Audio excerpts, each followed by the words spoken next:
é que você consegue, Tarcísio, passar de 5 bi para quanto? Para 15, para 20, para 30? Multiplicou por 6. Quanto é que você consegue de investimento em concessões? 250. Tá certo? Então, ó, tem 100 bilhões vindo para saneamento. Tinha 100 bilhões que viriam, as 17 maiores petroleiras do mundo viriam para a nossa seção onerosa. 100 bilhões de seção onerosa, 100 bilhões de mineração, 100 bilhões de saneamento, 230 bilhões de concessões, 500 bilhões. Cadê o dinheiro do governo para fazer isso? Não tem. Então, quem está sonhando é sonhador. A gente aceita. Politicamente, a gente aceita. Vamos fazer todo um discurso da desigualdade, vamos gastar mais, precisamos eleger o presidente. O presidente tem que pensar daqui a 3 anos. Não é daqui a 1 ano, não. Tem muita gente pensando na eleição desse ano. É só a observação que eu falei. Eu estou fora da eleição de só um minutinho. A ideia aqui, ninguém falou investimento público por enquanto. Inclusive, nós falamos ali investimento, falamos inclusive em investimentos privados. O que tem que acontecer é o seguinte: eu estou vendo um plano de pouca gente, nós temos que centrar isso, e aí a imprensa, a economia vai dar exatamente o que pode, o que não pode. Fundamental a coordenação. Até para isso na imprensa que está saindo. Que saiu na imprensa assim, plano Marshall e economia está fora. Quer dizer, alguém foi para a imprensa e falou, vendo o plano Marshall ali, a economia está fora. Quer dizer, enfraquecer o nosso discurso num momento desse é uma tolice, é um atentado contra nós mesmos. Questão da imprensa, eu acho que eu resumi hoje na frente do Palácio 20 segundos. Eu não vou falar com vocês, que vocês vão deturpam, vocês inventam e potencializam. Tem que ser o papel de cada um, não pode um sair daqui no cantinho, foi mais ou menos. Não pode falar nada, tem que ignorar esses caras, 100%. Senão a gente não vai para frente. Tem que estar sendo pautado para esses pulhas, o tempo todo jogando um contra o outro. É a Pedro Cristina contra mim, não pode jogar a Pedro Cristina, joga ela contra mim, o tempo todo. Tá? Então, se a gente puder falar zero com a imprensa, é a saída. Bom, eu vou ser muito rápido aqui, general. Primeiro, parabéns. É fundamental esse processo de coordenação e de centro de governo. Nós precisamos ter isso cada vez mais aprofundado e com melhor qualidade. Segundo, eu quero, não precisa, mas eu quero me somar a essa visão do ministro Paulo Guedes, porque, vamos lá, nós recebemos o governo com 36 mil obras paradas. Oriundas da onde? Do PAC. Só para lembrar. O Abraão tem não sei quantas mil creches. 3 mil creches paradas que somam nessas 36.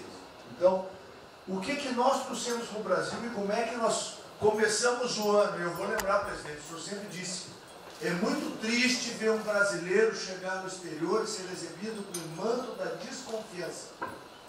Pois nós passamos, Paulo Guedes, o ano todo, Tarcísio, Tereza, Bento, o nosso ministro Marcos Pontes e outros, andando pelo mundo e fazendo o quê? Vendendo o Brasil.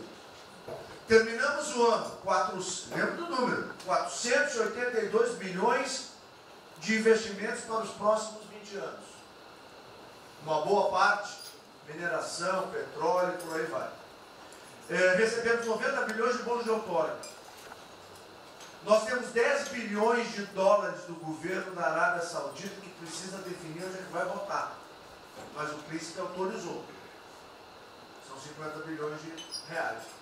A dinheiro de ouro. Então, eu tenho convicção de que nós temos que continuar fazendo o que a gente vinha fazendo.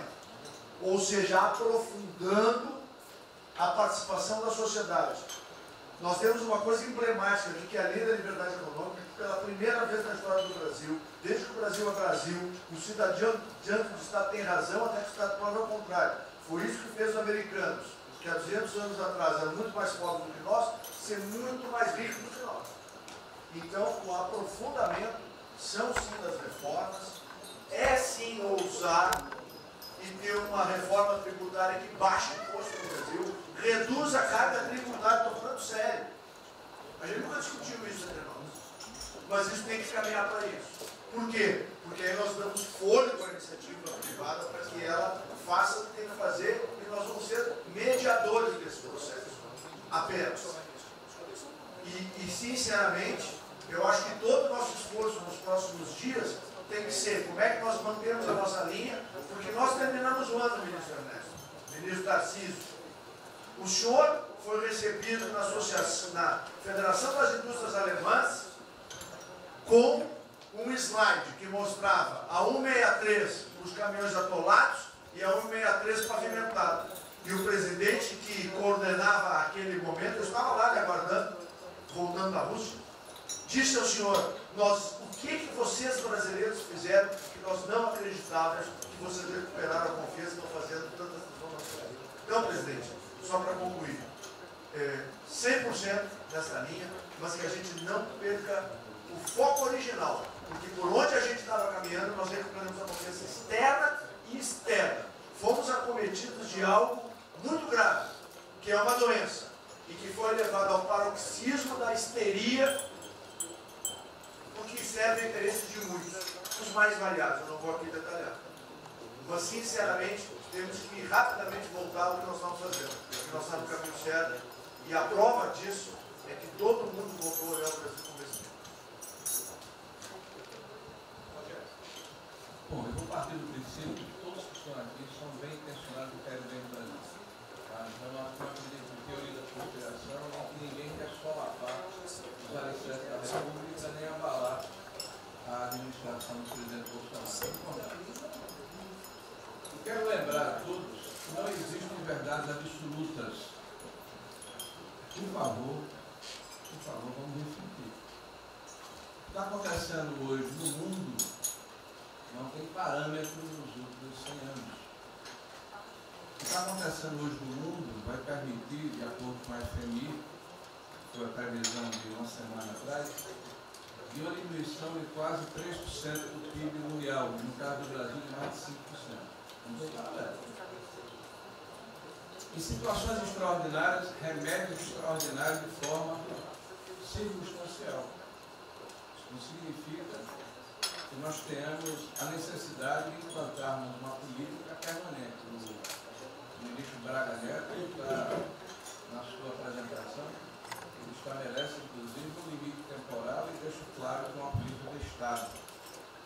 O que eu peço é que nós tenhamos aqui as mentes abertas e que os dogmas, quaisquer que sejam eles, sejam colocados de lado nesse momento. Porque os governos do mundo, certamente, têm a capacidade de entender o que está se passando. Eu tenho visto governos extremamente liberais preparando programas de reconstrução, levando em consideração a necessidade de que o Estado Nacional passa a ter um papel diferente como tomador de risco nesse momento em que há uma queda abrupta da liquidez. O ministro Onyx fala com muita propriedade da Arábia Saudita dos 10 bilhões de dólares.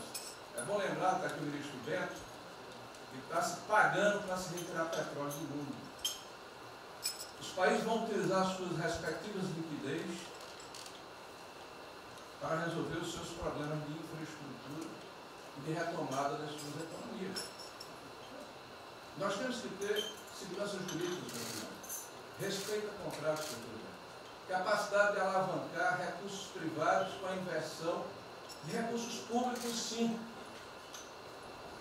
É bom lembrar que eu tenho ouvido falar, não sei se é verdade, depois vai colocar na ponta do lápis, que a gente pode chegar a 600 bilhões de reais esse ano de ajuda a empresas e a pessoas físicas. Recursos do governo federal, fruto de endividamento do governo, desse governo, que vai terminar o ano com um déficit 4, 5, 6 vezes maior do que estava precificado no início do ano. Caiu um meteoro sobre as nossas cabeças.